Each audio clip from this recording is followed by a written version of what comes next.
What's up, guys? This is Aubrey coming at you with a brand new video. Today we're going to be talking about holiday 2019. A lot of people are going to be looking for computers this holiday season. They are not going to know what they're going to be looking for when it comes to getting a computer. Today we're going to go ahead and talk about three main things that you really want to look for when it comes to getting a computer. If this is something you really like, you like the content, don't forget to like and subscribe below. We'll get into the content right after. Alright, welcome back, guys. Today, like I mentioned, we are going to start going over three main things you want to look for the holiday seasons when it comes to getting a computer. So you do have a lot of family members going out there buying computers for their loved ones, and a lot of them really don't understand what they're looking for when it comes to getting a computer. Do they want to get a very expensive computer? Do they want to get a low price computer? Do they want to get something kind of in the middle? What does all of this mean? What do these three things mean when it comes to looking for a computer? Three main things we're going to focus on today are going to be your processor, your memory, and your storage. So the easy way to remember this, because I do sell computers all the time, three letters that men are afraid of, and that's going to be PMS. Yes, we're talking about PMS. Now, we're not talking about the nastiness. We're not talking about real life. We're talking about computer PMS. So your processor, it's kind of like the engine of your car. It determines how fast everything is going to go. Your memory is for multitasking. It's going to determine how much stuff is going to be running at the same time. And then your storage is just really where everything is really going to go. Now, I know that sounds like I'm really simplifying everything. That's really what my point is for this video right here. So processor-wise, you have two main companies that you're going to find in a majority of the stores. You're going to have Intel, and you're also going to have AMD. They are both great companies. Most of what you're going to find in the stores is going to be Intel-based. Why? Because they're a little bit better for productivity. They don't run as hot when it comes to laptops. The battery life is generally a little bit better when it comes to the Intel processors, and they just run a whole lot cooler. AMD, their processors are great for things like graphic design and video editing. Now, many of their processors are going to be fairly comparable to the Intel processors, which we'll go into here in just a moment. Now, the way I describe processors is like the engine of a car.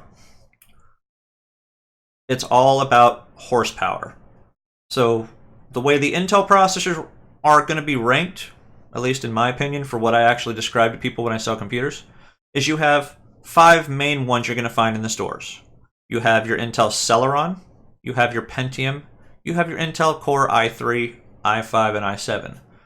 Easy way to remember it is think of them like car engines, like I mentioned. The Intel Core i3, i5, and i7, 4-cylinder, V6, and V8. Now, AMD has their own variations of those. They are the Ryzen processors.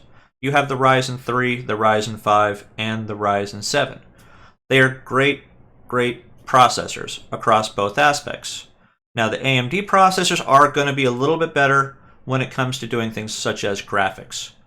We're talking video editing, graphic design, photo editing, even gaming in some aspects. When you actually look at all the most current game consoles that are on the market right now, such as the PlayStation 4 and the Xbox One and all the upcoming gaming consoles, they're all going to have AMD processors. They're all going to have AMD graphics cards. The next thing you really want to look for when it comes to getting a computer is the memory. Memory is very important for having multiple things running at the same time. Now, one thing I explain to people when I'm working and selling computers to them is people do more on their computer than they really, truly realize. So when it comes to Windows computers, Macs, Chromebooks, it doesn't really matter. Memory is going to be king for multitasking. Now, what does that mean for you?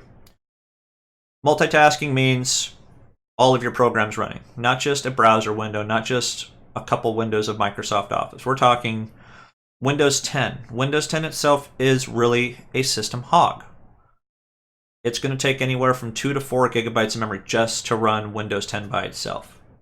That's not including if you're going to have an antivirus running on the computer.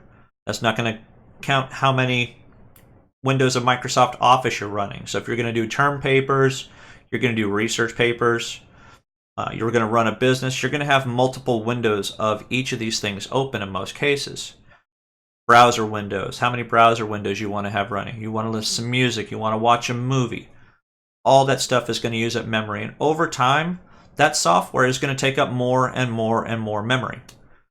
So what does that mean for you? How much memory should you get? You generally want to start with at least 8 gigabytes of memory. 2 to 4 gigabytes of memory really isn't going to cut it for doing a lot of multitasking, and you will grow out of the computer very fast.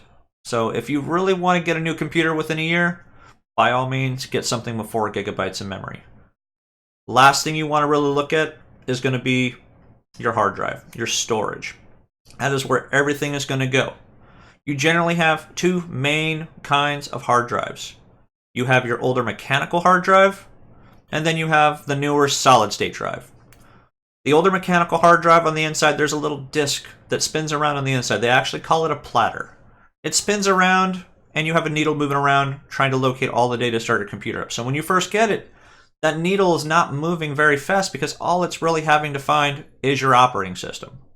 So the more software you install in there, such as antivirus and Google Chrome and Firefox and any other piece of software that you have that starts up when you start the computer up, it's having to locate all of that data. And the more you have on there, the slower it seems like your computer is starting up.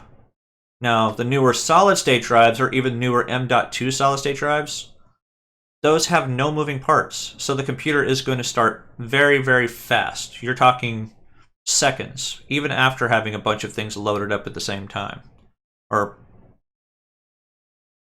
So it is important these days to make sure that you are getting something like a solid-state drive to help you out. So really, those are the three main things you really want to look for when it comes to getting good components for the computers for the holiday seasons, guys. Now, make sure you are getting good quality computers, because when you start going and getting $200 and $300 computers, in many cases, they're not really going to be ones that are meant to last very long. I mean, they have lower quality parts,